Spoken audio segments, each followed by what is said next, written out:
ತಾಲೂಕಿನ ಪಾಂಗಳ ಜಂಕ್ಷನ್ನಲ್ಲಿ ಲಾರಿ ಮತ್ತು ಟ್ರ್ಯಾಕ್ಟರ್ ಡಿಕ್ಕಿ ಹೊಡೆದ ಘಟನೆ ನಡೆದಿದೆ.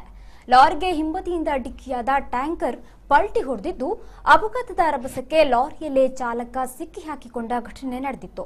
ಸ್ಥಳೀಯರು ಹರಸಾಹಸ ಪಟ್ಟು ಲಾರಿ ಚಾಲಕನನ್ನ ಹೊರತೆಗೆದಿದ್ದು, ಕಾಪು ಪೊಲೀಸರು ಸ್ಥಳಕ್ಕೆ ಆಗಮಿಸಿ ಪರಿಶೀಲನೆ ನಡೆಸಿದ್ದಾರೆ. ಇನ್ನು ಮಳೆಯ ಕಾರಣ ಲಾರಿ ತೆರವು ಕಾರ್ಯ ವಿಳಂಬವಾಗಿದ್ದು, ರಾಷ್ಟ್ರೀಯ ಹೆದ್ದಾರಿಯಲ್ಲಿ ಕೆಲಕಾಲ ಸಂಚಾರ ಸ್ಥಗಿತಗೊಂಡಿತ್ತು.